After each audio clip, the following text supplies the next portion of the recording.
Jaya Radha Giridhare Radha Giridhare Shri Radhe.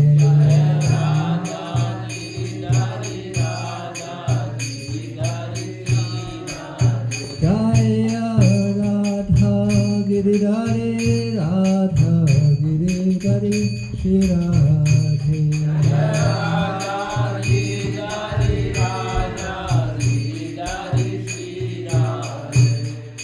Jaya Prabhupada, Prabhupada, Prabhupada, Jaya Jaya Prabhupada. Jaya Jaya Prabhupada, Prabhupada, Prabhupada, Jaya Jaya Prabhupada. Jaya Jaya Sitanath Nitai Gaura Premanandi. Hari Hari Bol. Harinam Sankirtan Yagna Ki Jai. Srila Prabhupada Ki Jai. Hare Krishna everyone. Nice to see you all. Thank you for returning to part 2 of our 4 Vaishnava Sampradayas seminar. We're going to continue from where we left off last time, which was, we were up to the point of looking at the Shuddhadvaita Vada philosophy, which is the philosophy of the Rudra Vishnu Swami Sampradaya. So, let us offer our pranams before we begin. Om Ajnanatimidandasya Jnananjana Shalakaya Chakshurunmilitam yena tasmai Shri Gurave Namaha. Shri Chaitanya Manobhishtam Stapitam yena Bhutale Swayam Rupa Kadamahyam Dadati Swapadantikam. Vandeham Shri Guru Shri Yuta Padakamalam Shri Gurun Vaishnavam Cha Shri Rupam Sagrajatam Sahagana Raghunatham Vitam Tam Sajivam Sadvaitam Savadutam Parijana Sahitam Krishna Chaitanya Devam Shri Radha Krishna Padan Sahagana Lalita Shri Vishakam Vitam Cha. He Krishna Karuna Sindho Dinabandho Jagatpate Gopesha Gopika Kamta Radha Kamta Namostute Tapta Kanchana Gaurangi Radhe Vrindavaneshwari Vrishabhanu Sute Devi Pranamami Hari Priye. Namo Vishnu Padaya Krishna Krishnaya Bhutale Srimati Bhakti Vedanta Swamin iti namine. Namaste Saraswate Deve Gauravani Pracharine. Nirvishesha Shunyavadi Paschatya Veshatarine. Namo Om Vishnu Padaya Krishna Krishnaya Bhutale Srimati Bhakti Siddhanta Saraswati iti namine. Shri Varshabhanani Devi Daitaya Kripataye Krishna Sambandha Vijnana Daine Prabhave Namaha. Madhu Jvala Prematya Shri Rupanuga Bhaktida Shri Gaura Karuna Shakti Vigrahaya Namostute. Namaste Gauravani Murtashri Harine Rupanuga Virudhapa Siddhanta Dvanta Harine. Shri Bhaktivedanta Saraswati Thakur Ki Shri Prabhupada Ki ISKCON Guru Vrinda Ki Jai Vaishnava Vrinda Ki Jai. All Premanandi. Srila Bhaktivinoda Thakur wrote extensively, and his writings are very important to us in our line of Gaudiya Vaishnavism. He is a Mahabhagavata Vaishnava, and a great poet, great songwriter, and a very wonderful author, very wonderful writer. His literary contribution is very unique in that he wrote many texts which capture the teachings of our Purva Acharyas, our founding Acharyas, 6 Goswamis. He summarized their teachings in his books and presented the summary of their essential teachings on the Siddhanta of Chaitanya Mahaprabhu and the process of cultivating Krishna consciousness as presented by Chaitanya Mahaprabhu through his primary disciples and followers, the 6 Goswamis. And his unique presentation set the line of direction for his disciples, the primary of whom is Srila Bhaktisiddhanta Saraswati Thakur, disciple in terms of Shiksha. And his writings then passed on to Srila Prabhupada, and Srila Prabhupada often quotes the songs and writings of Srila Bhaktivinoda Thakur. So one of his contributions is the glorification of Sri Navadvip Dham, and he wrote Sri Navadvip Dham Mahatmya and Sri Navadvip Dham Sri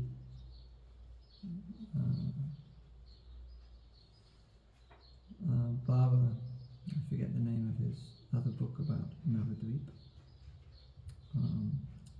It's in the back of this book. Sri Navadvip Bhava Taranga, set of prayers glorifying Navadvip Dham. And he was based there, of course, in Navadvip Dham for a good time in his life. He had two homes in Navadvip Dham in the same area. And many of you who have visited the Dham will have visited his house. Also, just down the road from his house is the home of Srila Swarup Damodar Goswami. Srila Swarup Damodar Goswami lived there in Navadvip as a grihasta, householder, before taking sannyas at the same time as Chaitanya Mahaprabhu, around the same time. And his grihasta name is also just slipping my mind. I want to say Purushottama Bhattacharya, but I may be wrong about his. Is that correct? Yes. Thank you. So also very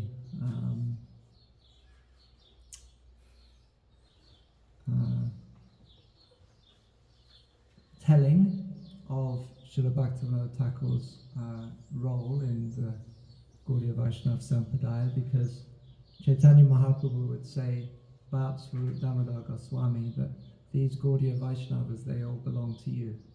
They're all yours.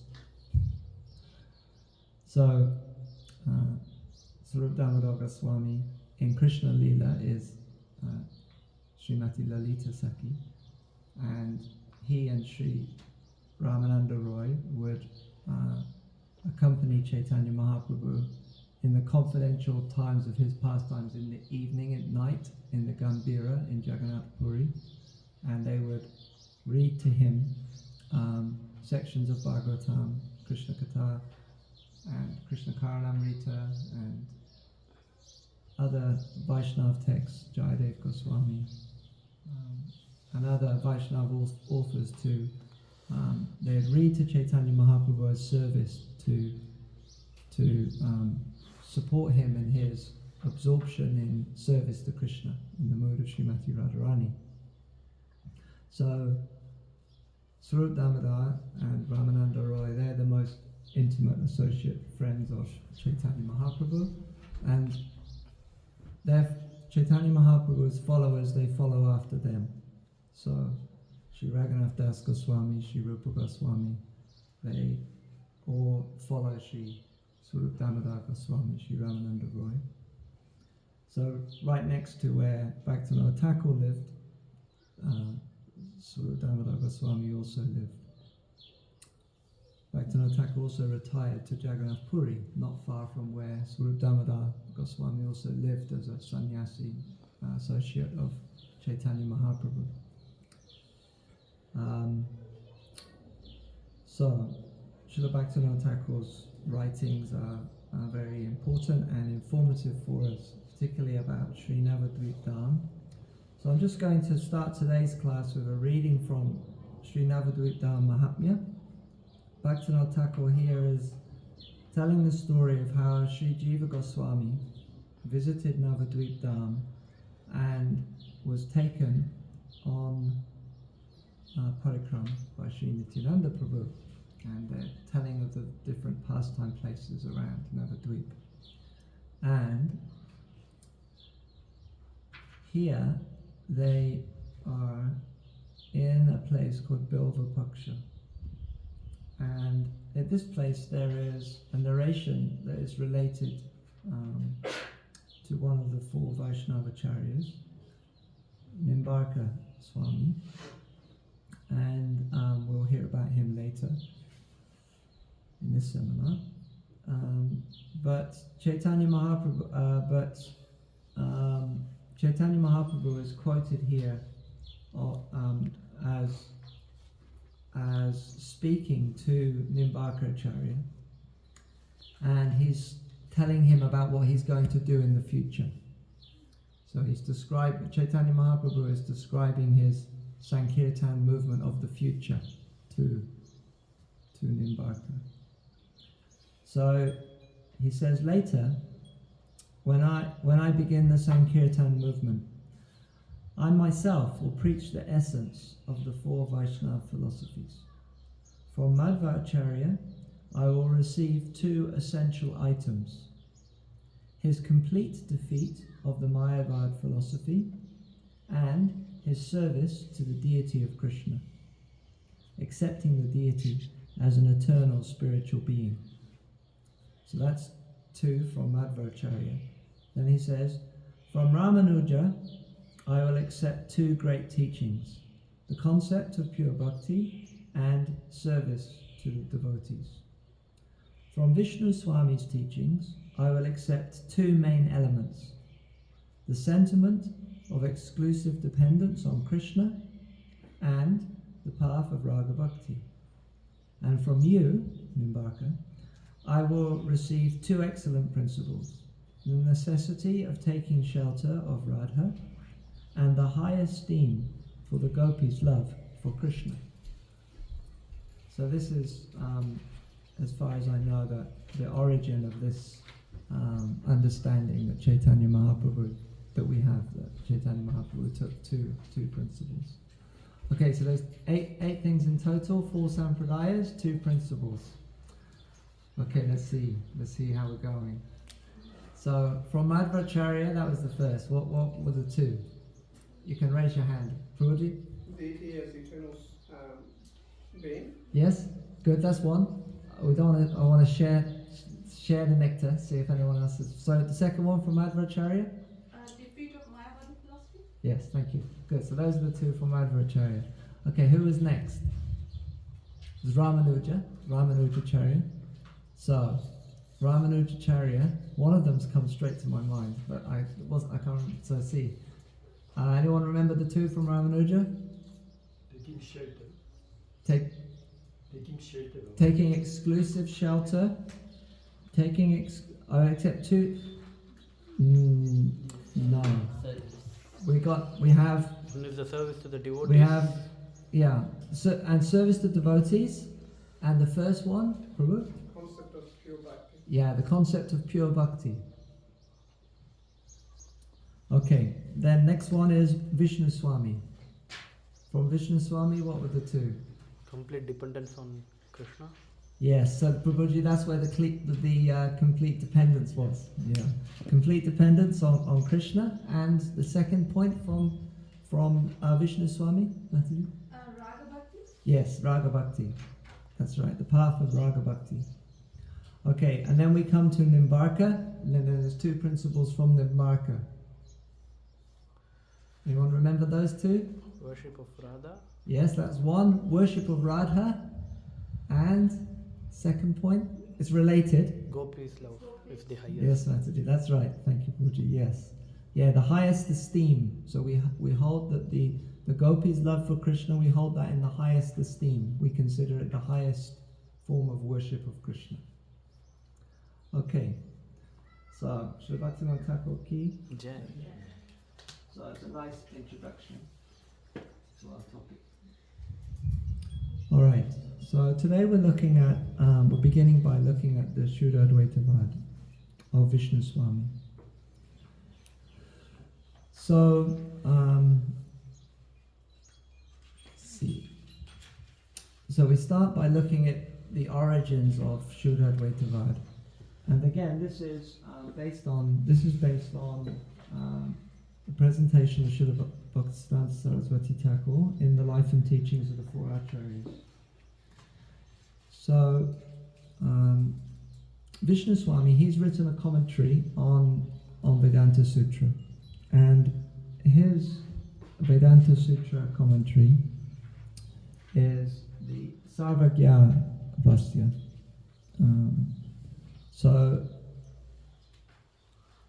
Whenever there is mention of Sarvagya Bhasya in terms of a commentary on Vedanta Sutra, then Srila Bhaktisiddhanta Saraswati Thakur explains that is Vishnu Swami's commentary. He explains how this Shuddha Advaita Vad philosophy was taught by Srila Bilvamangal Thakur and later by Sridhar Swami in his Bharata Dipika commentary on Srimad Bhagavatam. So Srimad Bhagavatam's natural commentary on Vedanta Sutra, and Sridhar Swami wrote a commentary on Srimad Bhagavatam, and in that commentary he refers to the Sarvagya Sutra of Vishnu Swami. And in our sampradaya, Srila Jiva Goswami in his Bhagavat Sandarbha, he also references Sridhar Swami as quoting Vishnu Swami. So this is the commentary on Vedanta coming from the Rudra Sampradaya, from the Vishnu Swami Sampradaya. Yeah. Are these notes going to be available to us? Yes, Prabhu. Yeah. Okay, you don't need to write them all. No, you don't have to write them all. Yeah, I'm going to share the PDF slides. Yeah. Did you get the last set of slides? Yes. Yeah. I noticed that my notes weren't included in those slides, so I will.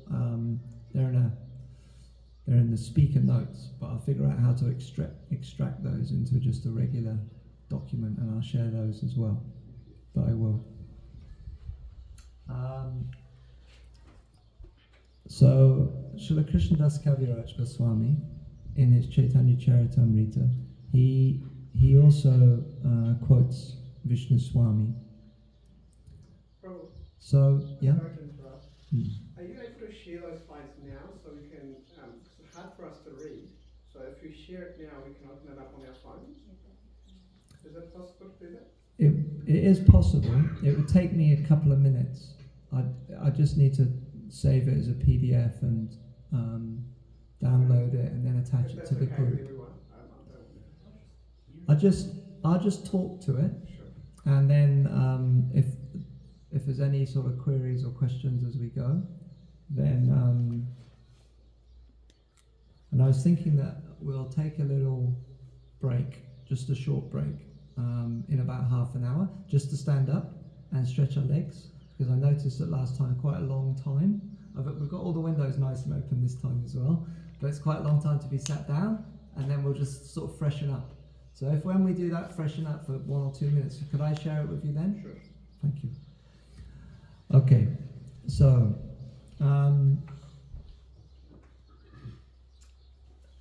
So what's going to follow is a presentation of the Srila Advaitavad from the writings of Srila Bhaktisiddhanta Saraswati Thakur.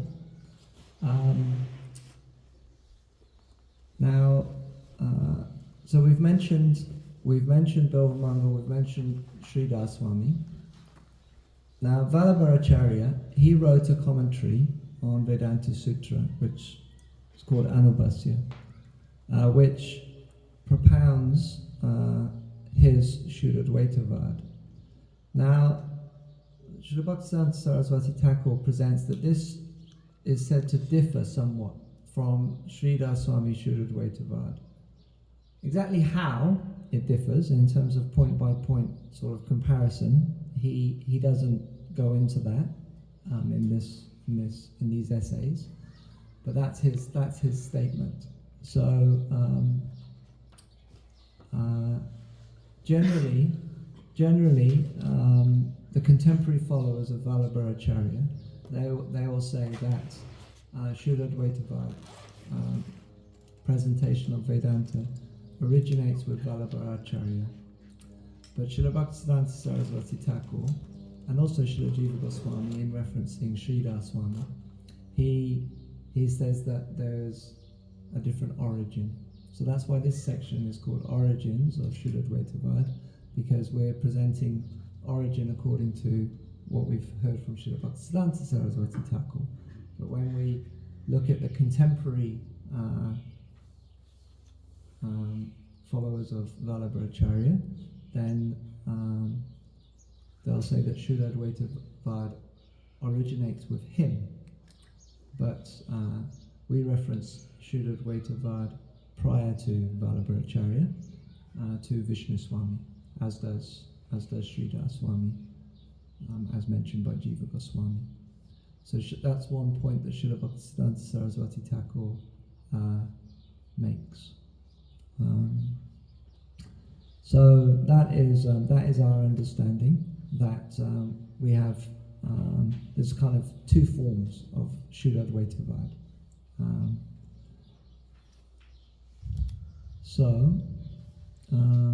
The commentary of Vishnu Swami, referred to as Sarvagya Bhasya, is no longer available. It's not a commentary that you can access or get. But it is, as I mentioned, referred to by both Sri Daswami and Srila Jiva Goswami. Vallabharacharya's commentary wasn't completed in his lifetime, but it was completed by his second son, Vitalanath. And that commentary is available and is referenced by the Pushtimarg Sampradaya. So,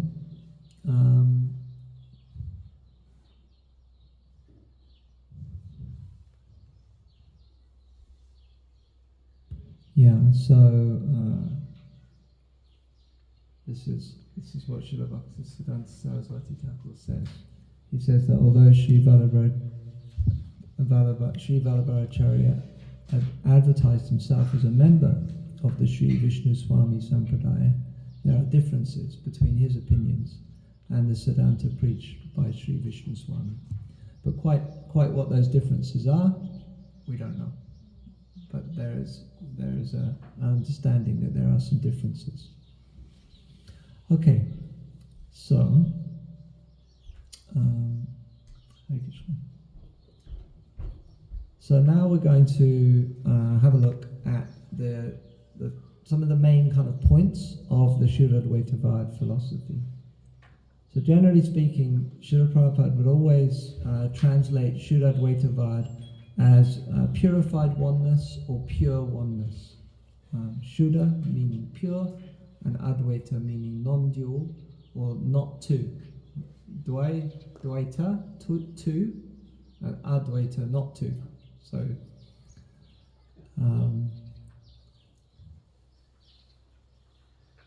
that is the general understanding that we have of the translation of Srila Advaita, that it's pure oneness. these are some statements that Srila Prabhupada made. He's speaking on Srimad Bhagavatam, Canto 7, texts, Chapter 7 of Canto 7, text 23 through to 26. Srila Prabhupada says, it is called Shuddha Advaita, pure oneness. In spite of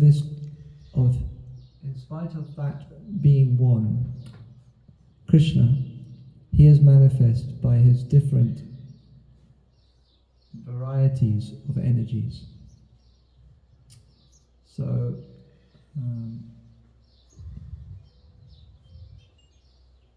Srila Bhaktivedanta Saraswati Thakur, he presents the Shuddha Advaita Vad in three main topics. The living entities, the material world, and the Supreme Lord. So we'll go through and look at each of those 3 points.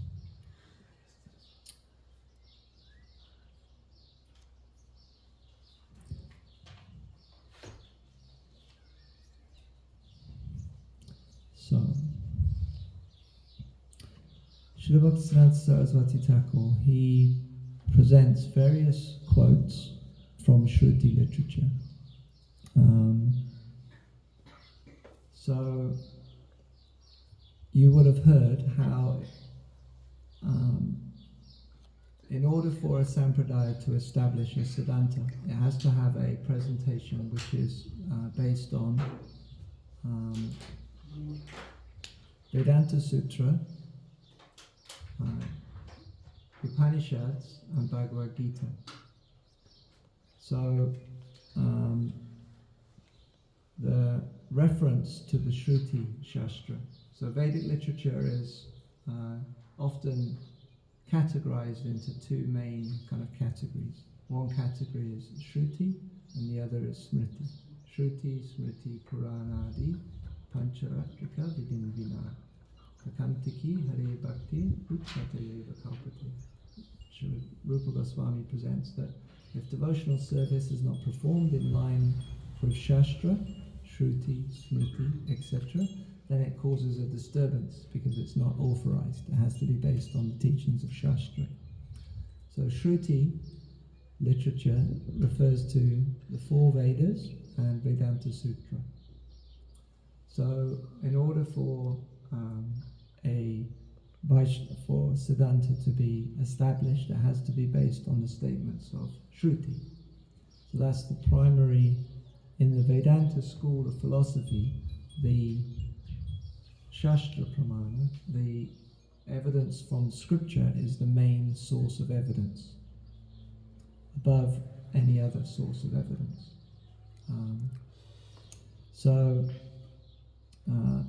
Every aspect of the philosophy has to correspond to a statement of Shastra. And generally, every point of Siddhanta is traced to a statement from Shruti Shastra. So, in our Gaudiya Siddhanta, Srila Jiva Goswami, first of all, he establishes this in his Tattva Sandarbha. That's the first book, which is his presentation of Bhagavatam, study of Bhagavatam. All of the teachings of Bhagavatam are presented by Jiva Goswami in the Sandarbhas. And he first of all establishes the pramana, the evidence that our school of philosophy is based on. So, in doing so, he brings us to Srimad Bhagavatam. That's another topic. But here we have a list of statements from Shruti that are quoted as statements of Vishnu Swami's sources for Vedic evidence. So these are the statements that Bhaktisiddhanta Saraswati Thakur presents as the Shuddha Advaita Vad Shruti statements for the living entity. Now, if you look at some of these, you'll see that they're often quoted by Srila Prabhupada, quoted in our sampradaya. Particularly this last one, Nityo Nityanam Chaitanas Chaitananam. It's a very well-quoted statement. Out of many eternal living beings, there is one supreme living being who maintains them all. Here we just have this line, Nityo Nityanas, Chaitano Chaitananam, Eko Bahusha, Yo Vida Dati Kama. So out of many living entities, there is one amongst them all who maintains them all. So there's one supreme being, and then there's Nityo Nityanam, Chaitanas Chaitananam. There's one eternal being and many other eternal beings. There's one eternally conscious being and many other eternally conscious beings. So this is referring to the jiva, the living entity. Here also there are quotes directly from particular sutras from Brahma Sutra. So these, and there's a mention of verse numbers. So there's statements from Brahma Sutra which Bhaktisiddhanta Saraswati Thakur is stating that Vishnu Swami says are explaining the living entity. So Anksha Nana Vyapadeshad Anyata Achapi Dasa Kitavaditvam Adiyate Eke. Sutra 42. Since the living entities, this is Bhaktisiddhanta Saraswati Thakur's translation, since the living entities have been described by the Vedas, sometimes as Brahma, sometimes as ignorant, sometimes as spirit, sometimes as servant, and sometimes as fragmental parts, it is to be concluded that they are parts and parcels of the Supreme Brahman. In 43, Mantra Varanat, the Shruti mantras describe all living entities as being fragmental parts of the Supreme Soul. Api Smaryate, 44, the Smriti Shastras confirm that the living entities are parts and parcels of the Supreme Lord. Prakasha di Vatu Naivam Paraha. By his plenary portions, like Matsya, are not like the living entities. Yata Agne Kshudra Vishpulinga Vyucharanti Evam Evasmad Atmanaha Save Prana Save Loka Save Deva Sarvani Bhutani Vyucharanti. Just as small sparks emanate from a great fire, the infinitesimal individual spirit souls are manifest from the complete spiritual whole. This is from Brihadaranyaka Upanishad. And Nityo Nityanam Chaitanash Chaitananam. The Supreme Lord is the supreme eternally conscious person who maintains all other living entities. Katha Upanishad. So, then Srila Bhaktisiddhanta Saraswati Thakur goes through a list of examples to explain the position of the jiva. So, they include that sparks are manifest from a great fire.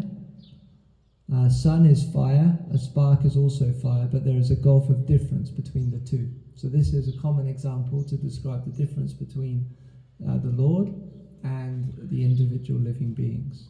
So there's one supreme living being, he's conscious and eternal, but there are many unlimited other eternal living beings, just like the sparks of the fire. So there's also a great gulf of difference between the spark and the fire itself. So there is a simultaneous, in our Gaudiya presentation, a simultaneous oneness and difference between the fire and the sparks.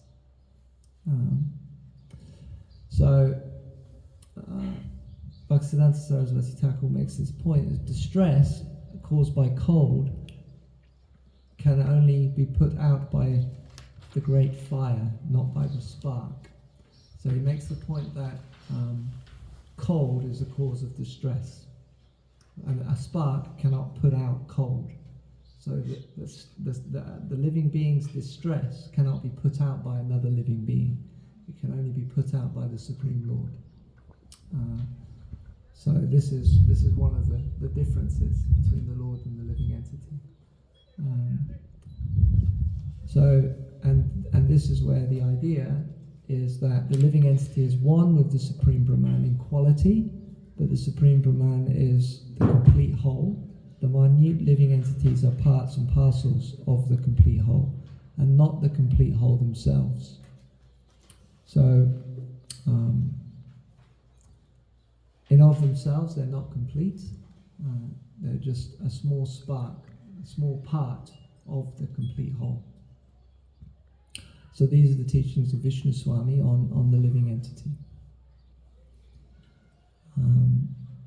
So next we look at the material world. So the material world is manifested from the energy of the Supreme Lord. So Srila Bhaktivedanta Saraswati Thakur says that Vishnu Swami preached that the material world is an effect of the absolute cause of all causes, the absolute truth. The following points are made. The material world is manifested from the energy of the Supreme Lord.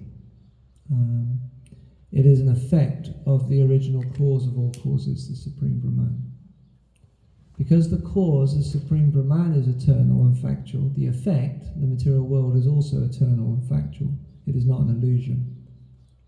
For example, because the gold is factual, so are all the gold ornaments of gold, such as earrings and bangles.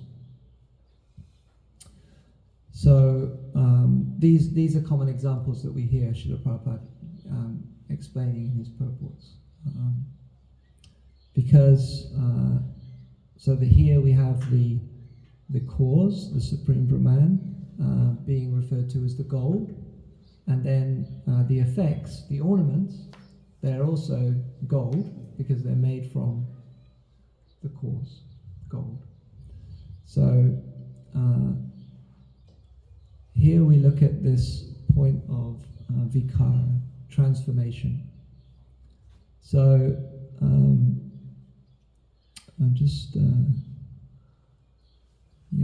this is coming up. So we'll come to this. The point, a very important point to note, is that it is an effect. It is an effect, and the material world is manifested from the energy of the Supreme Lord. So this is the point that we're making, which is quite different from the Mayavadi point.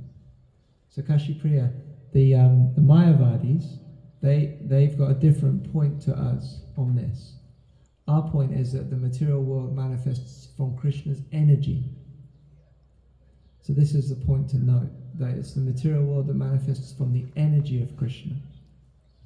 So Krishna possesses eternal energies. The energies are eternal.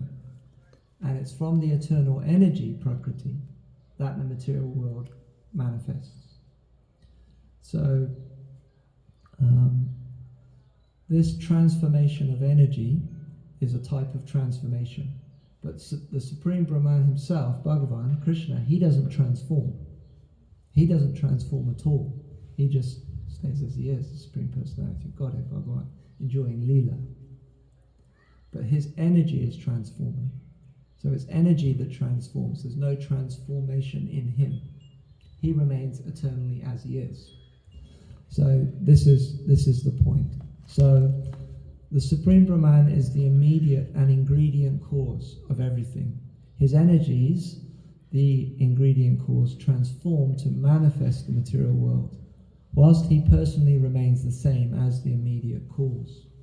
So then there's an example given. When milk is transformed into yogurt, it cannot be transformed back into milk. That is called vikara. So there's a type of vikara.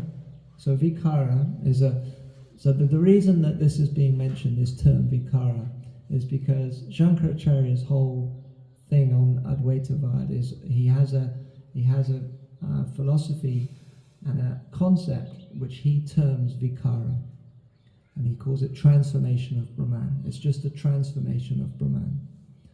But the Vaisnava Vedanta, beginning with Vishnu Swami, as we're hearing it here, is different. We're saying that no, it's not that Brahman transforms, it's the potency of Brahman that transforms. So, the Supreme Brahman, he doesn't change at all. Krishna, he doesn't change. It's just his energy that changes.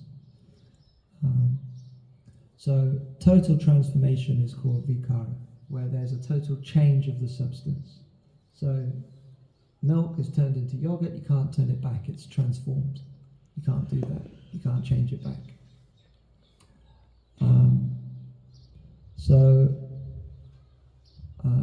The Supreme Brahman, the Supreme Lord, remains in his Satchit Ananda Vigraha form, and it's his energies that change.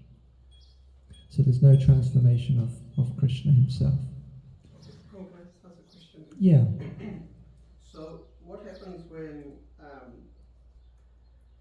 the Lord is in the spiritual world, but then he's also performing his pastimes here?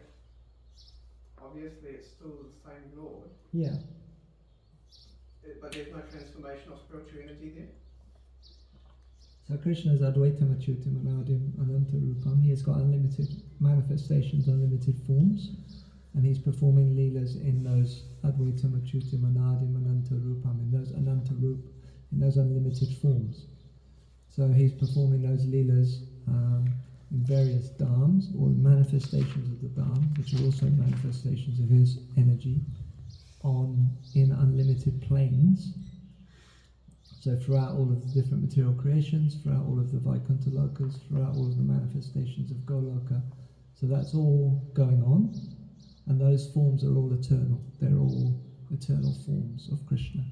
So there's still one form? Yeah, it's the same Supreme Personality of Godhead. Yeah, and he possesses unlimited forms, but it's all the same person. But the living entity, Yeah. the spiritual spark, Yes. he cannot do that. Obviously, No. obviously he can't do that. But why am I asking this? Is because Well, the jiva can do it to a limited degree. Shastra says that a liberated jiva can manifest a certain number. It's a Chandogya Upanishad quote. Chandogya Upanishad says that a liberated jiva can manifest something, I forget the exact number. It's not a very big number. It's like, it's specific, but I forget what it might be 1728. I can't remember, or it might be 1428. There's some specific number that says that a liberated jiva can manifest under a certain number of forms. And this point comes up when it comes to the guru liberate. There's Bahu Janma, he's my Lord birth after birth. But what if the guru's gone back to Godhead and the jiva? So in some discussions on Shastra, this point comes up, that the liberated spiritual master can have more than one manifestation, because Shastra says that the liberated jiva can have more than one manifestation. Anyway, it's another little kind of detailed point. But the jiva's capacity is very limited in comparison to Krishna's. Krishna's is Advaitam Achyutam Anadim Ananta Rupam. The jiva can't do Advaitam Achyutam. He can't do Ananta Rupam. He can't do unlimited forms. He's got limited forms. Yeah, it's just interesting because there's certain sampradaya that believe that their guru is God. Okay. It's a manifestation of God Uh-huh. on earth. Okay. So when you're mentioning about the energies, how the energy cannot be it's the material energy that's only transformed, but not the Lord himself. Yes. So when the Lord comes, he's actually coming to himself. There's no manifestation of a human form of the Lord in that sense. If I hope I'm making sense. That's right, yeah. No, the Lord manifests his eternal form. Yeah. Lord manifests his eternal form. Avajanati mamudha manushim tanumashritam. That manushim tanumashritam.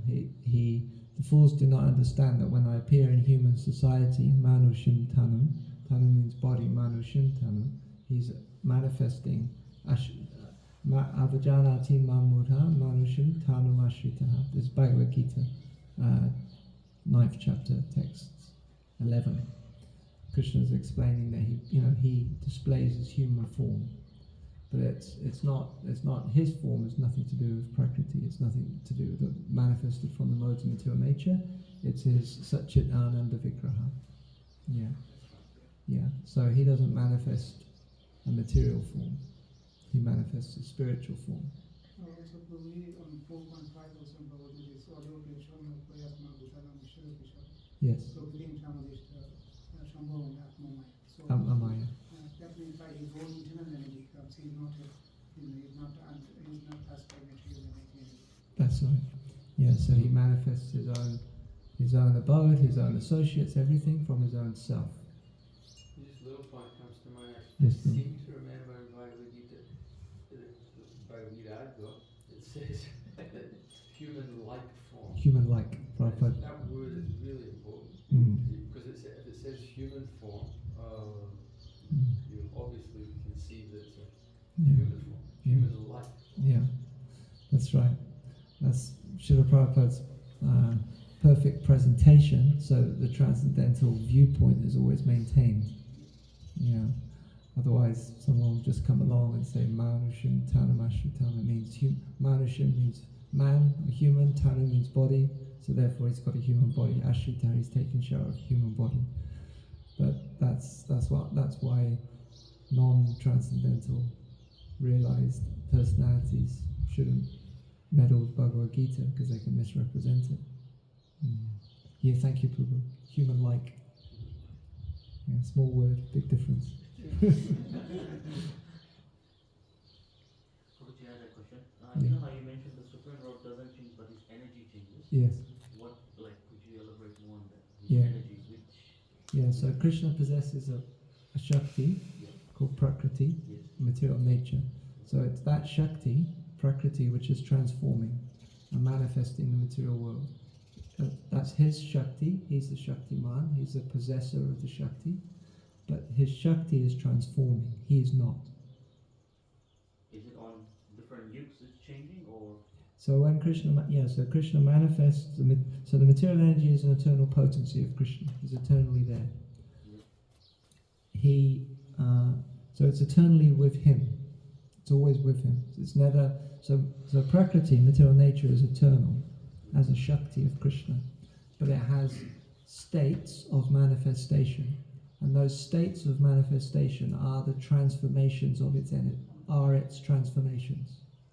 So from unmanifest to manifest, to unmanifest again to manifest. So Kalpakshay Punastani, Krishna's Shakti is eternally manifesting and unmanifesting. But the Shakti is eternal. Yeah, so it's the Shakti that's transforming and changing. The Shakti is eternal and Krishna is eternal. Krishna is unchanged, Krishna never changes, Krishna never transforms. So the example of yoga is given, that when Krishna manifests his energy, there's no change in him at all. It's only his energy which is changing. So Prabhu, that includes his spiritual energy as well, that can also transform. So here the topic is the material world. Right. So there's a difference between para and apara prakriti, material energy and the material energy.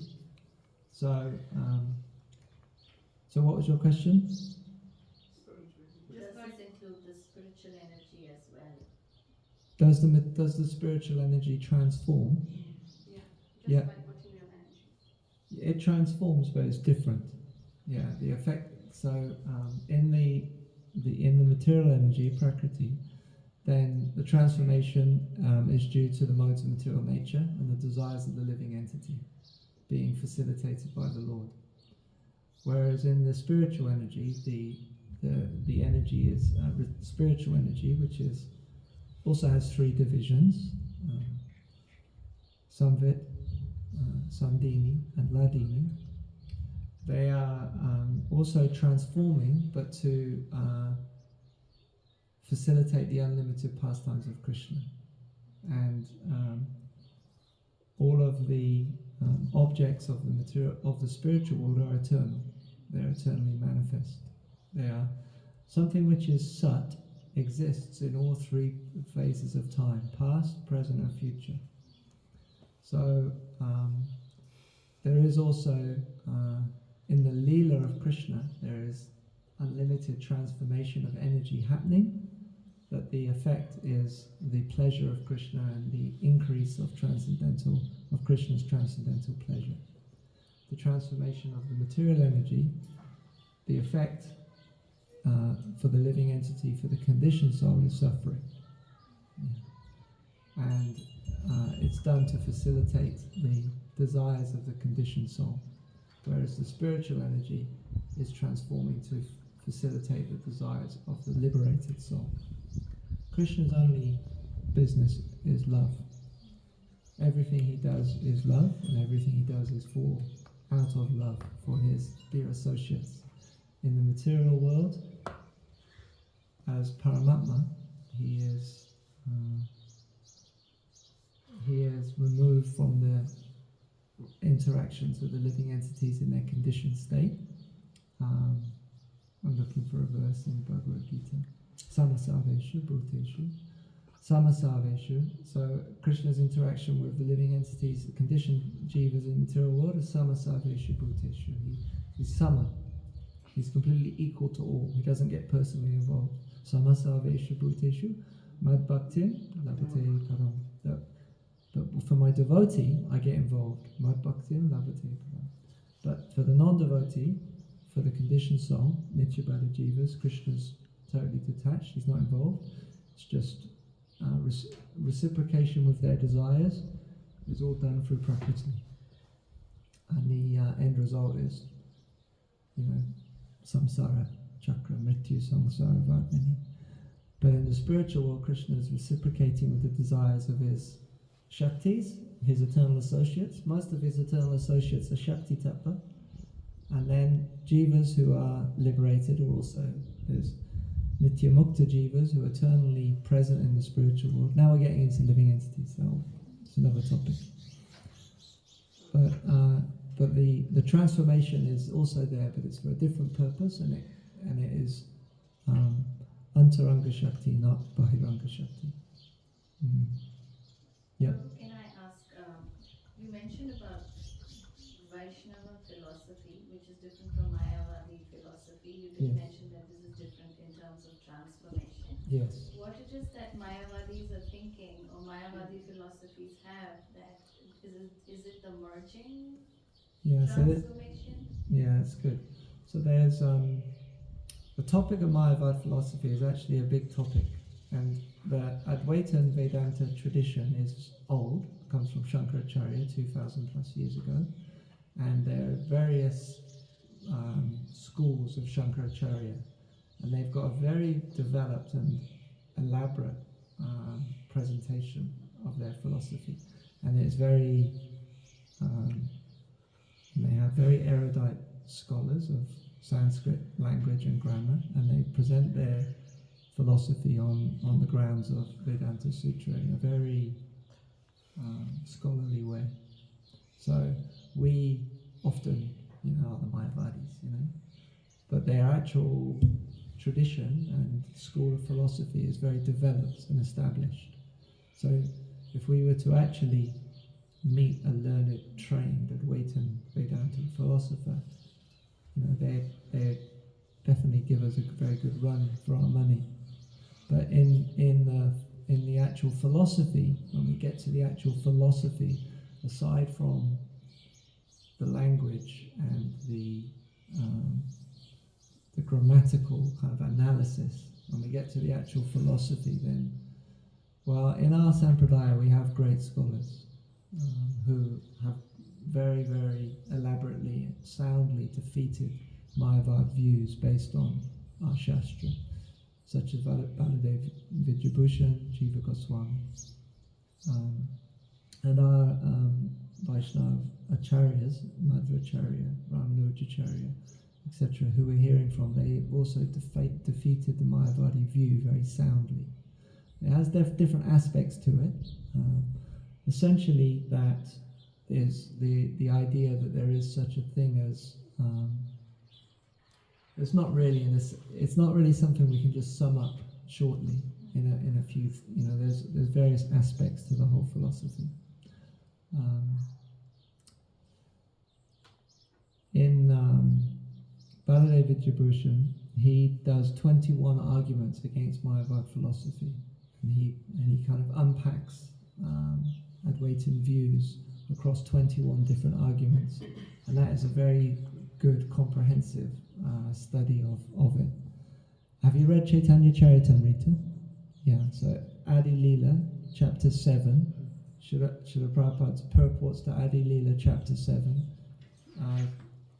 Chaitanya Mahaprabhu was meeting with Prakashananda Saraswati Thakur in Banaras, And Srila Prabhupada presents, based on Goswami's teachings and the teachings of our sampradaya, various arguments against the Mayavadi view. And there you can read about their version of Vikara. But it's different to the Vaishnava perspective. The Vaishnava perspective is that so essentially the difference is this, is that we accept that Krishna possesses potencies, Shakti. Shakti and Shaktiman. The possessor of the potency is Krishna, Bhagavan, and he possesses Shaktis. And one of them is Prakriti. And that Prakriti, Shakti, is what transforms and manifests creation. Now, so that is Vikara is the transformation of energy of Krishna. Now the Mayavadis, Advaitins, they would say that there's no such thing as Shakti and Shaktiman. It's just Brahman. There's no two things, Shakti and Shaktiman. And that the illusion of variegated existence is the Vikara of Brahman. But so they say that the illusion that in the ultimate issue there's only one thing, Brahman, and there is no supreme being, Bhagavan, and there's no Shaktis of Bhagavan. There's just the supreme Brahman, and it's that supreme Brahman that is transforming and manifesting as Prakriti. And he comes in human form. And when Brahman manifests in human society, he takes a sattvic form. He takes a form comprised of Shuddha Sattva, they call his form. But they say that is a product of where everything ultimately is Brahman for them. So, but we don't say that because that's not what Shastra says. Shastra says Satchit Ananda Vigraha, that Krishna possesses a form, and it is his form is him, and it is Sat Chit Ananda. So Sat Chit Ananda, these are attributes. So anyway, now we're getting into the differences between Mayavadi and Nasikala, another seminar, but they also quote Satyam, Jnanam, Anantam. So they also, anyway, you can't escape attributes. In defining Brahman, there are attributes. So as soon as you have an attribute, then there is a possessor of the attribute. Characteristic means that some characteristic of someone's characteristic belongs to something, someone. So all of the characteristics of existence, they're qualities of Bhagavan. So all characteristics are Krishna's Shaktis. They are Krishna, his Shaktis. So there's no total transformation, Vikara, in Krishna. It's just his Shakti that is transforming and manifesting the material world. So whenever you hear this example of gold mine and gold ornaments, you can connect that to Shuddha-Advaita philosophy, Vishnu Swami. This is one of his points according to Bhaktisiddhanta Saraswati Thakur. Okay, so now we're going to look at the Supreme Lord according to Shuddha-Advaita. So here we have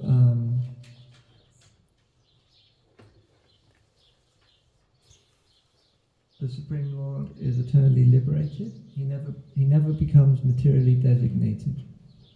So Krishna's form and Krishna himself, they're never material designations. So in any of his avatars or any of his manifestations, it's never a product of Prakriti. The Lord manifests from his own potency, manifests himself. His body is Satchit Ananda. He's self-manifest and full of bliss. He possesses all transcendental qualities in full. He's always the master of the material energy, Maya. This is a point of Shuddha-Advaita Vada, that Maya is his Shakti, Prakriti, Maya is his Shakti, the synonyms. Maya, in Shuddhadvaitavad, Maya and Prakriti refer to the same thing, material nature. He's the Lord of it. He's omniscient, he's omnipotent, he's the controller of everything, the master of everyone. He's supremely worshipable for all, and the giver of all fruits of action, and the only source of all auspiciousness. So he grants and fulfills the desires of all living beings. So this is a position of the Supreme Lord. Okay, so we looked at the living entity, the material world, and the Supreme Lord according to Shuddhadvaita, and this is all according to the presentation of Bhaktisiddhanta Saraswati Thakur. Now we just have a little look at Vallabhacharya on Shuddhadvaita. Vallabhacharya's commentary is called Anubhasya. It was completed by his second son.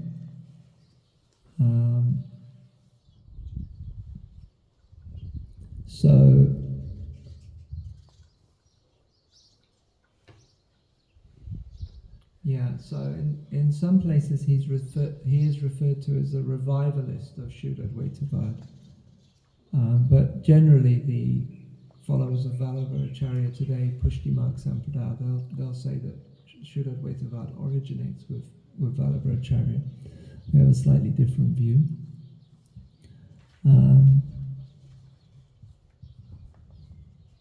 The world, he explains how the material world manifests from the potency of the Lord and therefore is real.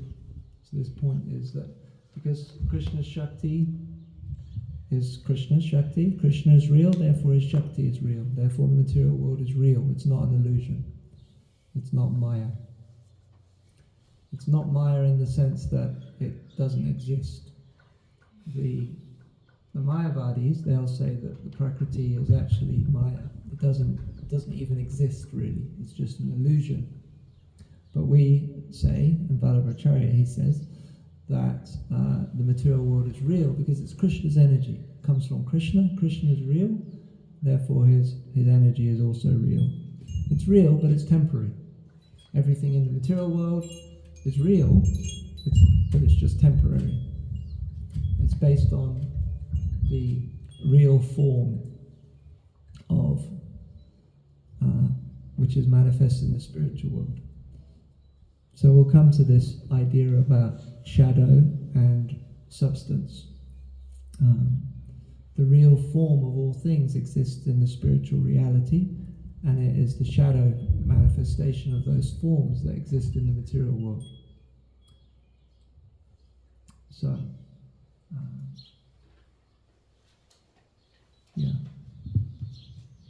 So there's an interesting point that Vallabhacharya makes. When we look at Madhvacharya, he also makes this point. He says that the world is manifest from himself, Parabrahman, for the sake of pleasure. So this is something that sometimes, people argue, well, why would God create a world full of suffering? So that's an interesting point to consider. This is a statement that we have that Krishna, that Vallabhacharya says that Krishna creates the world for pleasure. So why does he do that? What is his pleasure in creating the material world? Well, one is that he manifests Leela that are unique within the material world. So he manifests unique Leela, which brings him pleasure. Another is that jivas, Nityabada jivas, get the opportunity to come in contact with him through his own pastimes and through his associates, and through his associates that preach and speak about him in the material world. So then his service in Leela is increased because he is able to provide opportunity for jivas to come back to his eternal pastimes. So that's another sense in which his pleasure is increased, because his pleasure is through loving pastimes. So more and more jivas participating in his pastimes. And also that there are devotees engaged in mixed forms of devotional service. So they're doing their service within the material world, and that is also pleasing to Krishna. Pure devotional service is rendered in the spiritual world out of pure love for Krishna, and ranges of mixed devotional service are performed by living entities in the material world, which also pleases Krishna to some degree. So these are some explanations of why there can be a statement that the material world is made for Krishna's pleasure. Yeah. And Srila Prabhupada would often say how the material world is a place for reformation of the jiva, opportunity for the jiva to become, to connect with bhakti through devotees and become purified and render service to Krishna. So, yeah, Vallabhacharya, he also says, as we do, that the jiva is manifest. Well, it's a little bit different. So, we talk about the jiva in terms of tatashta shakti, marginal shakti. Vallabhacharya, his point is that the jiva is a manifestation of chit potency. It's, I think, pretty much a language difference. Chit Shakti for us is Antaranga Shakti, the internal potency of Krishna. So we talk about the Antaranga Shakti, the internal potency, the Tatashta Shakti, the marginal potency, which is the jiva, and the Bahiranga Shakti, which is the marginal, which is the external energy, material world, and then Krishna himself. So are those three categories of potency. So Vallabhacharya, he says that the jiva is manifested from the chit potency, whereas we say it's tatashta shakti. So, some other things that I thought I'd mention about Vallabhacharya, which are quite interesting. He says that Vedic yagyas, so yagyas according to the four Vedas, they are not possible to do in Kali Yuga due to impurity, so you can't perform Vedic yagyas in Kali Yuga. He says that of all of the processes given in Shastra, only bhakti is possible in Kali Yuga, nothing else. Nothing else has any value or effect in Kali Yuga.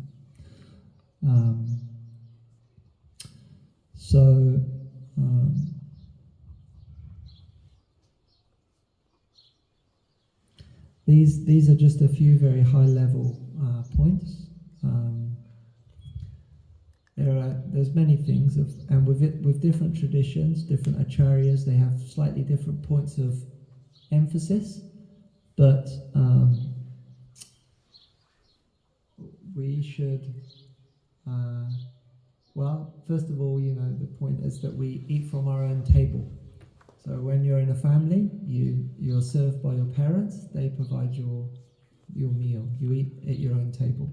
No matter what's going on in the house next door, or the house next door, or whichever street down the road, you eat from your own family. And that's because you're grateful for everything that you've been provided by in your family.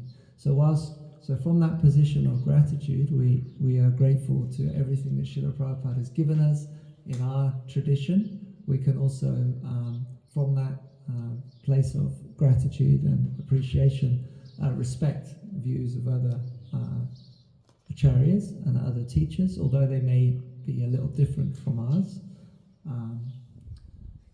But this is the mood of respect that whilst we stick to ours, that letter that I read last week was Srila Prabhupada kind of highlighted that balance very well, that we are respectful and we speak in a way which is pleasing, but when it comes to saying something which is true, we speak what is true for us according to what we've received. So there is not compromising, but at the same time being able to show respect and appreciation where it's due. So that should be our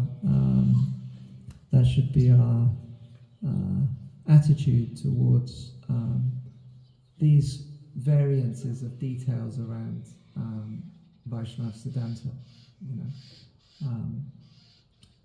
So, yeah, Krishna manifests and inspires devotees in different ways, and ultimately those different expressions of transcendental knowledge of Krishna, they lead to relationship with Krishna in those particular modes of worship. So we've been given the wonderful gift of Chaitanya Mahaprabhu's mercy through Srila Prabhupada and Nada Cyclic succession, and from that viewpoint we can appreciate others. Okay, so we're next going to have a look at the Sri Vaishnava Sampradaya, and I'm hoping to move through Sri Vaishnava Sampradaya today. So that gives us, I'm going to say that we've got about 40 to 45 minutes before Prasadam. So I was thinking it would be good to just have a little break now. We could just stand up and refresh for a few minutes. Stretch your legs, stand up. If you've got water with you, have some water. The bathroom's here. And then in about 3 or 4 minutes, we'll just carry on. Is that okay with everyone? Jai. Thank you.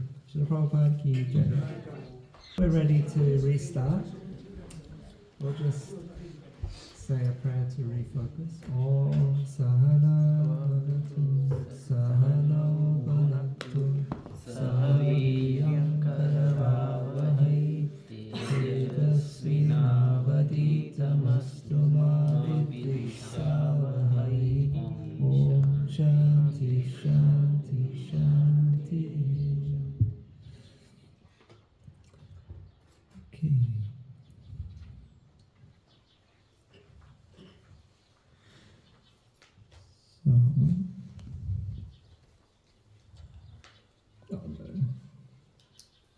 Okay, good. I've shared the slides with everyone. So if you would like to look at those on your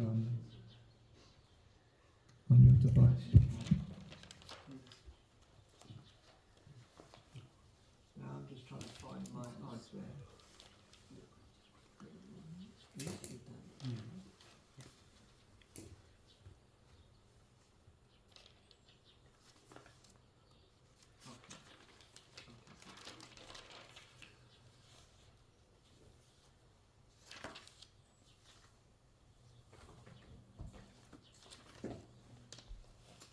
Okay, so now we're going to look at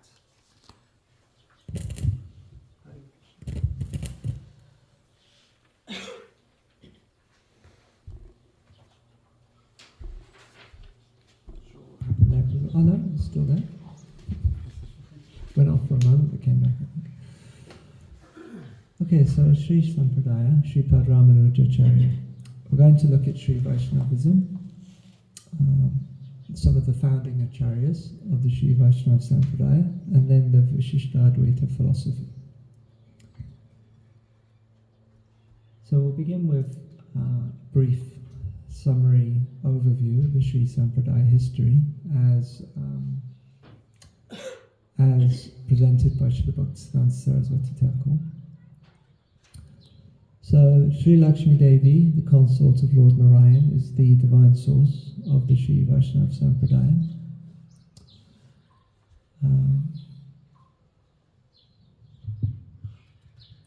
The main tenets or teachings are based on Shastra,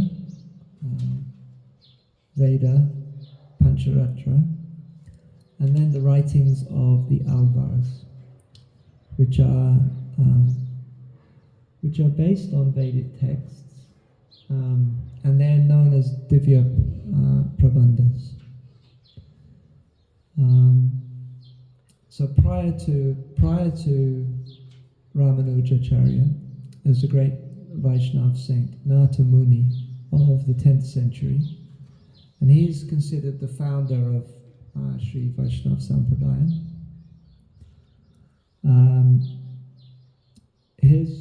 His teachings were furthered by Sri Yamunacharya and established elaborately by Sri Ramanujacharya. So these three personalities are founders of Sri Vaishnava Sampradaya: Nata Muni, Yamunacharya, and Ramanujacharya.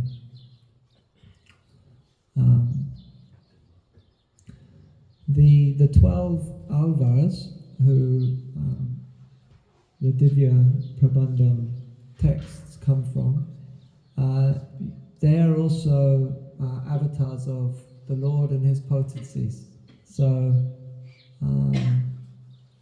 we'll look at that, but they are avatars of the Lord's symbols and various associates of the Lord, of Lord Narayan from Vaikuntha. And according to the Sri Vaishnava tradition, they lived between 4,200 BCE, so 6,000 plus years ago, between that time and 2,700 BCE. So we're talking a long time ago, between 4,000 and 6,000 years ago. Each of the alvars wrote a text, and these texts were collated and collected into one, which is now known as Divya Prabandham, by Nata Muni.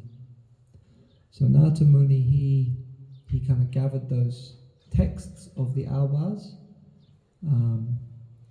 and Nata Muni is 823 CEE to 951 CE. So, he is 1900 years ago. And the Divya Prabandhams are based on Shastra, based on Vedic texts, Pancharatra texts, and the four Vedas. And they glorify the Lord and His abodes.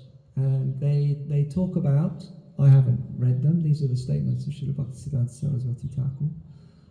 They praise the 108 Divya Deshams, divine abodes of the Lord, and they praise the Vaishnava deities of those abodes.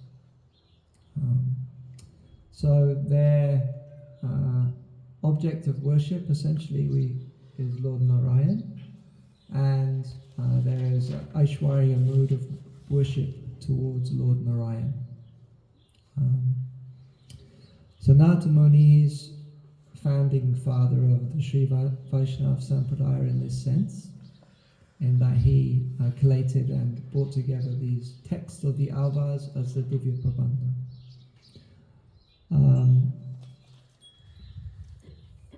He also wrote his own books. One of them is called Yoga Rahasya, and another is called Nyaya Tattva. And these texts are considered the first texts of the Sri Sampradaya.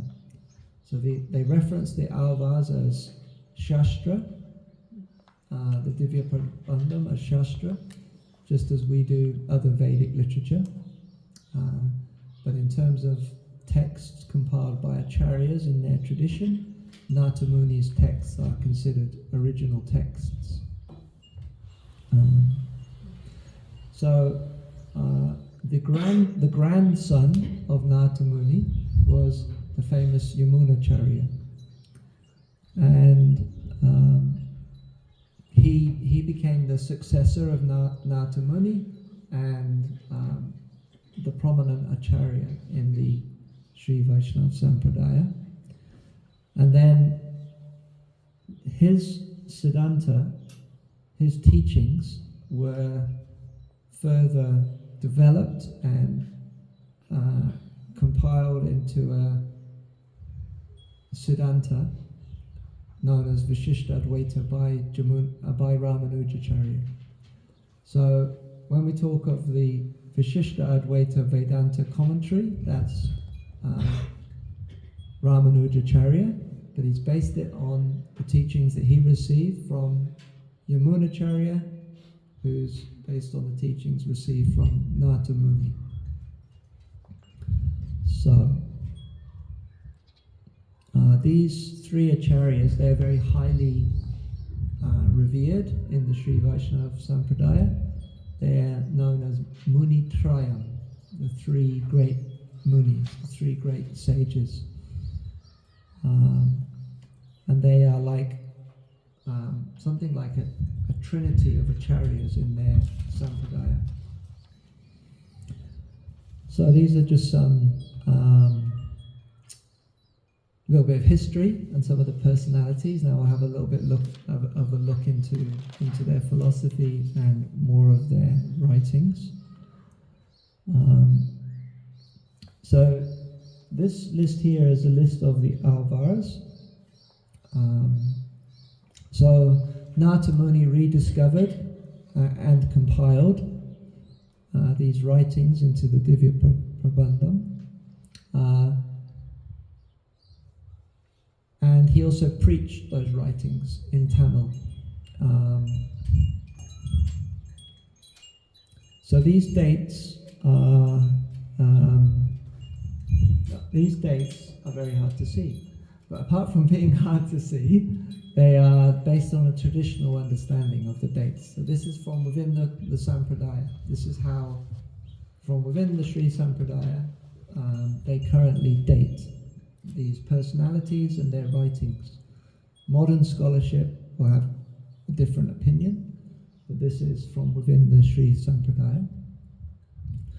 So this is a traditional understanding. Highlighted number 7 is Kulashekara. Srila Prabhupada would often quote the prayers of King Kulashekara. Srila Prabhupada also began a translation of King Kulashekara's prayers, which was finished by Satsvarup Maharaj. That's available as a little book called the Prayers of King Kulashekara. Srila Prabhupada would often quote this prayer, that may my mind be absorbed in your lotus feet.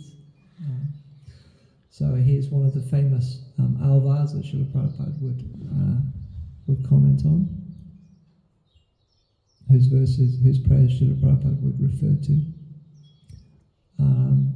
Each of these personalities is an incarnation of one of the Lord's potencies or personal possessions, so such as the club or chakra or lotus, one of the possessions of the Lord. There's one female Anda, Srimati Andal Devi, and she is an avatar of Krishna's Bhu Shakti, so Bhu Devi, Mother Earth, Bhu Devi. She's an avatar of Bhu Devi. Srila Prabhupada shares some very interesting information about the 12 alvas in his commentary to text 79 of the 9th chapter of Chaitanya Charitamrita Madhya Lila. So I'll read this quote here from Srila Prabhupada. The incarnation of the goddess of fortune, known as Gauda Devi or Sri Andal, is one of the 12 alvars, liberated persons, known as Divya Suris. She was married to the deity of Lord Sri Ranganatha, and later she entered into the body of the Lord. An incarnation of Karamukha named Tirumanga, also one of the alvars, acquired some money by stealing and built the 4th boundary wall of Sri Rangam. It is said that in the year 289 of the age of Kali, the alvar of the name Tondara Deepadi was born. While engaged in devotional service, he fell victim to a prostitute, and Sri Ranganath, seeing his devotee so degraded, sent one of his servants with a golden plate to that prostitute. When the golden plate was discovered missing from the temple, there was a search, and it was found in the prostitute's house. When the devotee saw Ranganatha's mercy upon this prostitute, his mistake was rectified. He then prepared the 3rd boundary wall of the Ranganath temple and cultivated a Tulsi garden there. So Srila Prabhupada is sharing some stories, pastimes of these great personalities. So, So these are divine personalities who shared wonderful prayers in glorification of the Lord. And one of them is King Kulashekara. He's the seventh, the 12 Alvars, Mukunda Mala Stotra. As I mentioned, Srila Prabhupada began his translation of that book. He didn't finish it, but I think Satsvarup Maharaj was the person who finished the book, so that's available. Srila Prabhupada quotes this prayer often.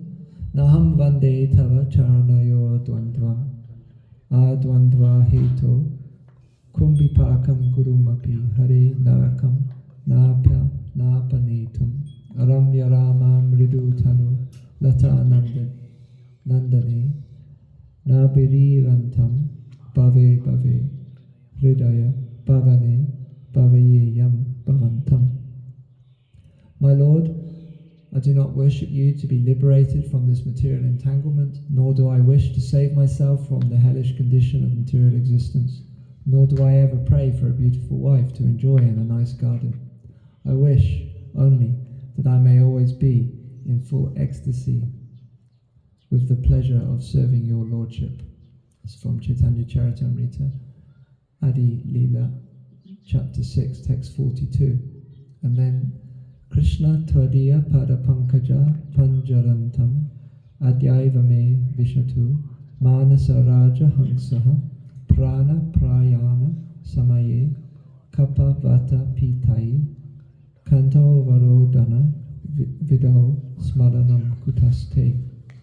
My Lord Krishna, I pray that the swan of my mind may immediately sink down to the stems of the lotus feet of your Lordship and be locked in their network. Otherwise, at the time of my final breath, when my throat is choked up with cough, how will it be possible to think of you? That's quoted from Srimad Bhagavatam, 2nd canto, 4th chapter, text 21, purport. This verse is also recited by Rupa Goswami and Bhakti Rasamrita Sindhu in relation to symptoms of continuous ecstasy. So, symptoms of continuous ecstasy, symptoms in Bhakti Rasamrita Sindhu is describing Prema Bhakti. So as one of the symptoms of Prema Bhakti, this verse is cited. It's continuous ecstasy.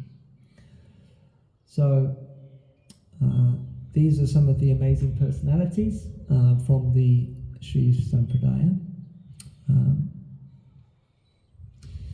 So Nata Muni, his exact birth date and duration of life has been hard to confirm by the scholars of the Sri Vaisnava Sampradaya.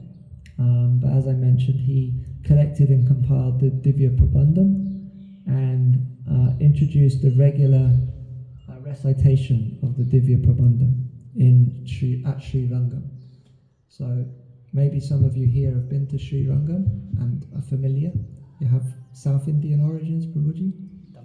Tamil Nadu, so yeah, you're very familiar. And Prabhuji, you've also been there? Yes, Sri Lanka. Sri Lanka, yeah. And you've been there, Prabhu? I visited. Visited. So to this day, the Divya Prabandham is regularly recited at Sri Rangam. This was begun by Nata Muni. And as I mentioned before, he wrote 2 books, Yoga Rahasya and Nyaya Tattva. He was the head at the Sri Rangam temple, and he's considered the founder of the Sampradaya. He travelled to Vrindavan with his son Ishvara Muni and daughter-in-law, who on returning conceived a child and named him Yamuna in the memory of their visit to the Yamuna. So this is the famous Yamunacharya, who is his grandson. So Ishvara Muni is his son, and Yamunacharya is his grandson. Nata Muni once heard a small part of one of the Alvar's prayers recited, and the statement with the prayer something to the effect that this is only one portion of the entire prayer. He then fixed his determination to discover all the writings of the Alvars, which he did, and then compiled them as the Divya Prabandham in 4 sections. So he was travelling and he heard a beautiful prayer, and heard that this was just one part of a prayer, or one part of a group of prayers. So then he made it his mission to seek out the rest of the prayers, which he did. So one time Narada Muni appreciated a dancing singer for her melody in the court of a king who had not appreciated the new melody. So there was a singer in a king's court. Narada Muni was visiting. He appreciated the melody, but the king didn't like it. So later, when the same singer visited his local temple, Narada Muni again heard the tune, and he used it to recite the Divya Prabandham.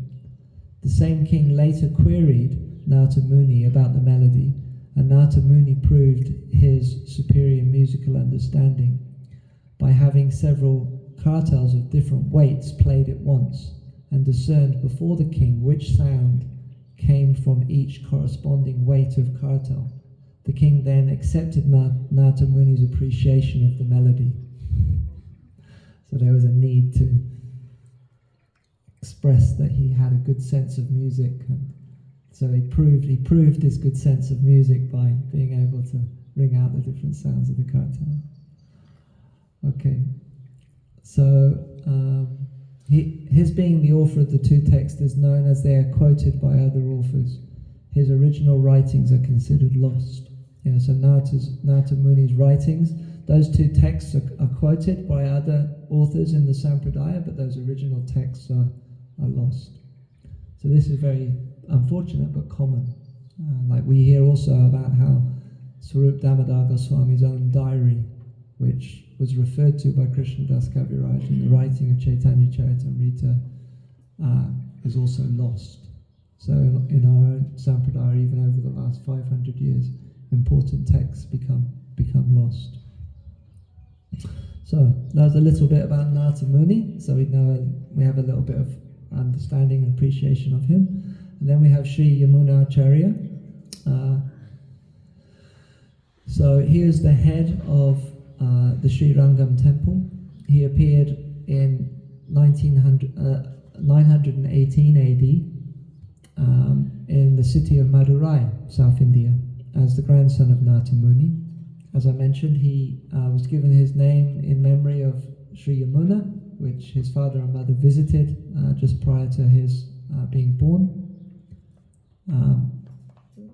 Yamunacharya's father, Ishwara Muni, he died at a young age, leaving Yamunacharya to care for his poor mother and grandmother.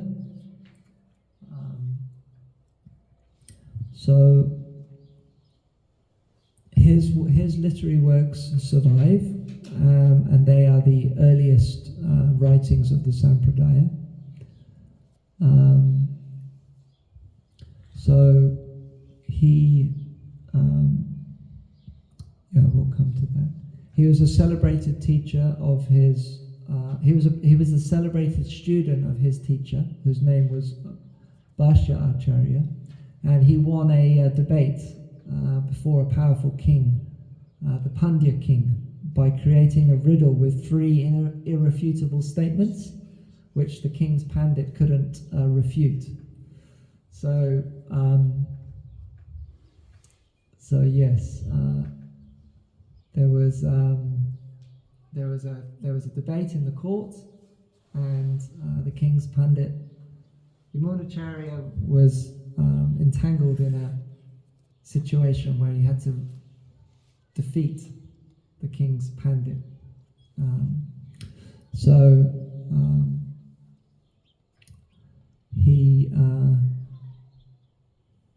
He came up with this riddle that had 3 irrefutable statements, and he said, well, if you can refute these statements, then I'll be defeated, but if you can't, then I'll be the victor. So the 3 statements were that your mother is not a barren woman. That was one of the statements, that your mother is not a barren woman. The second was that the Pandya's king, that the Pandya king is supremely righteous. So the Pandya king is supremely righteous. So then the Pandit was like, what can I say against that? So then the third was that the queen of the Pandya king is as chaste and faithful to her husband as was Savitri. So, wife of the sun, Savitri Devi. So then, what could be said that this is a statement about the queen, that she's as chaste as this divine personality. So how am I going to refute that? So then later, he countered his own arguments and soundly defeated the Kola Pandit. So he, my notes have gone strange here. Bear with me. He's got us on the edge of our seats. Sorry, Prabhu. Refugee seats. Oh, here they are. Good. So they're here, but they're all the way down the one side of the page. So I'm going to just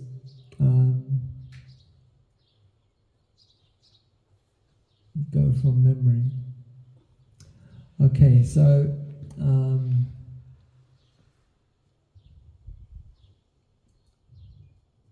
now the first one, bear with me, sorry.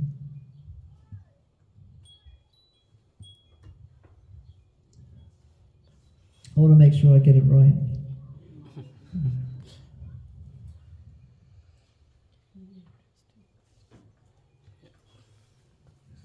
Because she only have one son.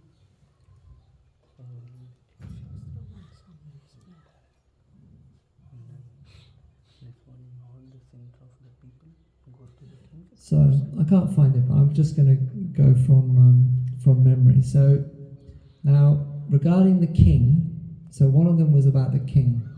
We have that the queen, that the Pandya king is supremely righteous.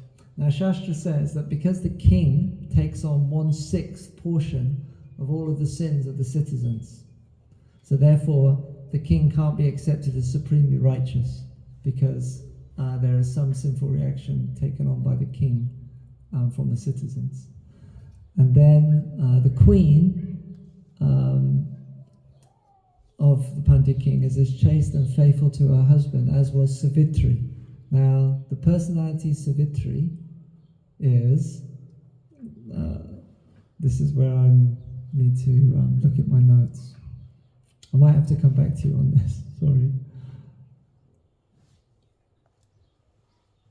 Quoted Manusmriti. Oh, I wonder if hold on.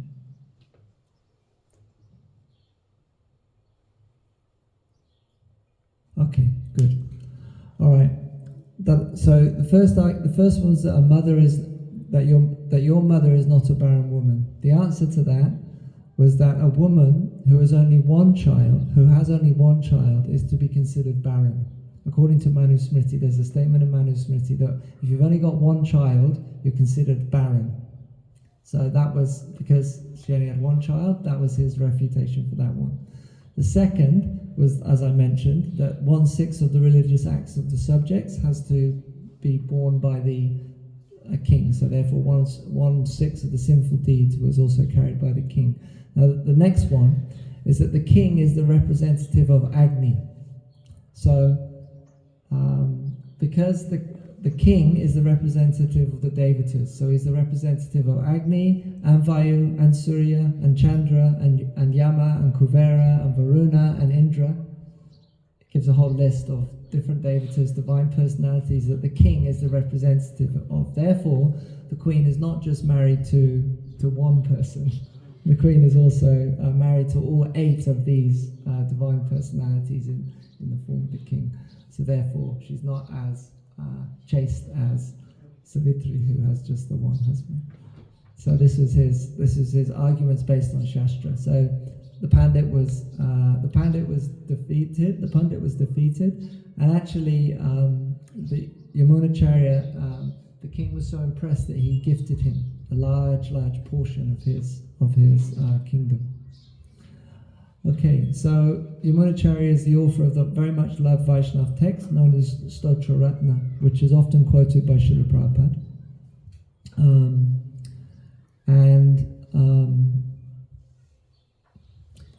he said this, it is said that Yamunacharya compiled this Stotraratna text when he was very much praying for Ramanujacharya to come and join him and the Sri Sampradaya, because Ramanujacharya, he was for a long time a student under someone called Yadav Prakash, and Yadav Prakash was very much influenced by the Shankara Advaita philosophy, and he was not Vaishnav, but he was a teacher and a scholar of Shastra. So Ramanuja as a child was placed under his tutelage for his education. But Yamunacharya could recognize him as a great personality and a Vaishnava. So it's said that his desire and his prayers for Ramanujacharya to come to Sri Sampradaya, during that time of that desire for him to come, he compiled this beautiful Stotraratna, which is a beautiful stotram of prayers glorifying the Lord.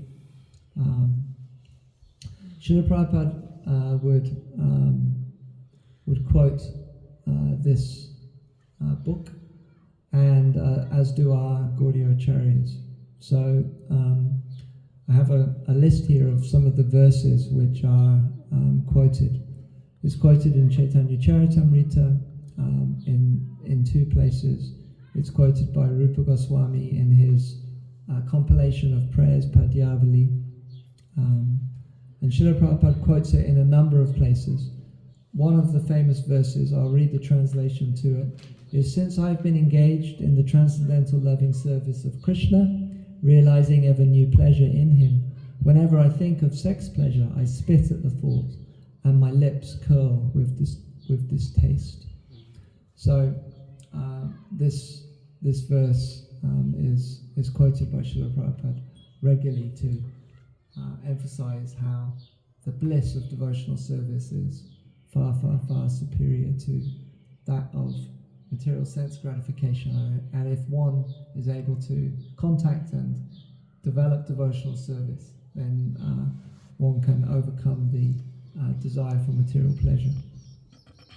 So, his writings, Yamunacharya's, are the earliest of the Sri Vaishnava Sampradaya, and they exist today. One of them is known as Agama Pramanya. This is a work which establishes the authority of the Pancharatra scriptures, which are primary texts in the Vaishnava Sampradaya, Pancharatra Shastras. He wrote another book called Siddhi Trayi. This is a set of 3 philosophical books explaining the supremacy of Lord Vishnu, the nature of the soul, the nature of knowledge. And this is the earliest work on the Vishishta Advaita philosophy. Ramanujacharya established the Vishishta Advaita philosophy on these early writings of Yamunacharya. He gave a book called Gita Artha Sangraha, which is a 32-verse summary of Bhagavad Gita. Ramanujacharya wrote a commentary on Bhagavad Gita, and his commentary is also guided by this book. Stotra Ratna is 62 verses glorifying Lord Vishnu. He also wrote a Chatushloki, which is a 4-verse hymn glorification of Lakshmi.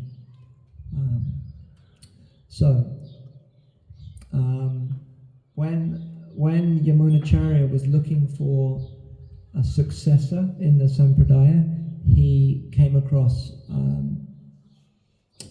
Ramanujacharya, and he could see that Ramanujacharya was the divine personality that he was looking for.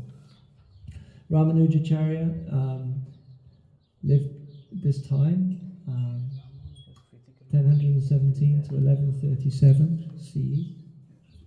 He's understood to be an incarnation of Lakshmanji, Baladev, Adishesha. Anu means to follow, Ja means born, so following the birth, Rama Nuja. So he's the younger brother of Lord Ram, Rama Nuja, Lakshman. His father was Asuri Keshavacharya. He was a great Vedic scholar. He may have either been an Advaitin or a Smarta in his mentality. His mother was Kantimati, was the granddaughter of Yamunacharya and the sister of Yamunacharya's chief sannyasi disciple called Sri Shailapurna. Kantimati's sister also had a son around the same time called Govinda. He was born in Bhuttapuri near the city of Kanchipuram. There was a great Vaishnava saint called Kanchipurna, a disciple of Yamunacharya. He was born in a Shudra family. He met Ramanuja as a young child, and Ramanuja invited the saint to stay and eat with his family. Although Kanchipurna tried to refuse due to his birth, Ramanuja expressed the superiority of devotion over birth, and the two saints formed a long-lasting bond of love. So this highlights the superiority of bhakti over external consideration of varna, and how from the very beginning Ramanuja was a great devotee and a great appreciator of pure devotion and pure devotees. So he was educated by Yadav Prakash. He married at the age of 16. His father passed away and he moved with the family to Kanchipuram. He studied in Kanchipuram under Yadav Prakash, who was an Advaitavad teacher. Yadav Prakash became very envious of Ramanujacharya, and he would give explanations of Shastra which derided Lord Vishnu, and Ramanujacharya couldn't tolerate to hear them, and he would refute them. And his scholarly refutation became very annoying to Yadav Prakash, to the point where Yadav Prakash actually wanted to kill him, have him done away with. So there was an incident where Ramanuja evaded being murdered. They were on a pilgrimage to Varanasi, and there was a plan that they would, whilst on pilgrimage, they would try and kill Ramanuja. But Govinda, his cousin, his mother's sister's son, came with him, and they told him about the plan to kill Ramanuja. So he warned Ramanuja, and Ramanuja escaped and got away. And he wandered hungry and thirsty through the forest, and then he came across a hunter couple in the forest who gave him water and offered to guide him back to the south. And during that time he took rest, and he had a dream, and he sees that actually it was Sita and Ram who he was following through the forest. And when he woke mysteriously the next morning, they were gone, and he found himself just back in Kanchipuram. So he was a great devotee who the Lord protected. So he joined the Sri Vaishnava community in Sri Rangam, and he was elected to be the head of the sampradaya after his great-grandfather. Yamunacharya had 3 wishes. The story of Ramanuja fulfilling the 3 wishes of Yamunacharya by making his vow to 1. Remain fixed in devotion to Lord Vishnu. I shall free the people from illusion by spreading the glories of the Lord throughout the land. To establish that there is no truth beyond Lord Vishnu, I shall write the Sri Bhashya commentary on Vedanta Sutra. And 3. In order to show respect to the sage Parasara, who has so wonderfully described the glories of the Lord in the Vishnu Purana, I shall name 1 learned Vaishnava after him. So these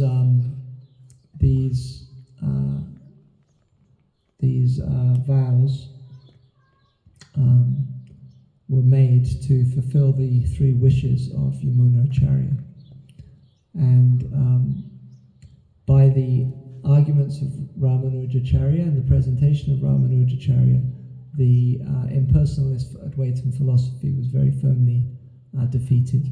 He was the first Acharya who really countered the arguments of Shankaracharya's Advaitavad philosophy. So his commentary on Bhagavad Gita and his Sri Bhastya commentary on the Brahma Sutras provide a very strong refutation of the Mayavad philosophy. Can I ask a question? Please, Prabhu. Ramanuja is often depicted as presenting the one Mm. supreme Lord. Yes.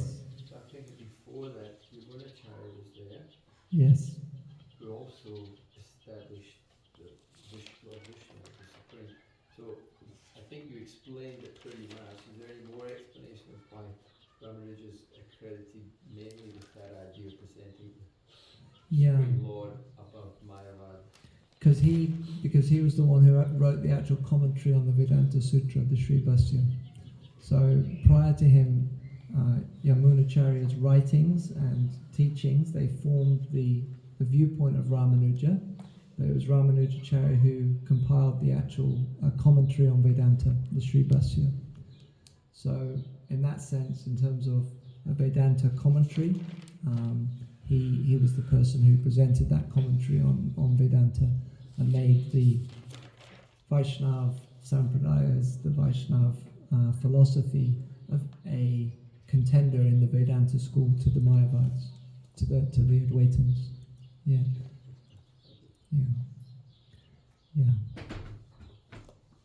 Okay, so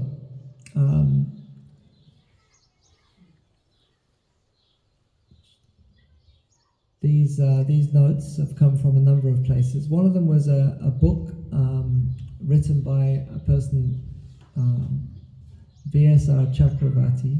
He wrote a small book on the presentation of Vishishtadvaita philosophy and gave it to Srila Prabhupada to read. And Srila Prabhupada wrote a small kind of introductory note for the book. You know how sometimes today authors write books and they have well-known, famous personalities to write a credit note or some sort of appreciation of the book. So somehow or other in my course of looking into Ramanujacharya and his history and teachings, I came across this little book which had a forward appreciation note from Srila Prabhupada. It was very short. Prabhupada just said, the book, The Philosophy of Sri Ramanuja, was a very interesting read. So quite cryptic, really. You could take that in a number of ways. So, it's a small PDF book. I think there was only a few published when it was published. But Srila Prabhupada also made the comment that our philosophy is closest to the Vishishtadvaita philosophy. So the next part of our course will go into some of the aspects of Vishishtadvaita, qualified non-dualism, and we'll explore some of those philosophical aspects of Ramanuja's teachings. So I look forward to that. Thank you all so much for your kind attention today, and we look forward to seeing you next week. Srila Prabhupada ki jai. Prabhu ji ki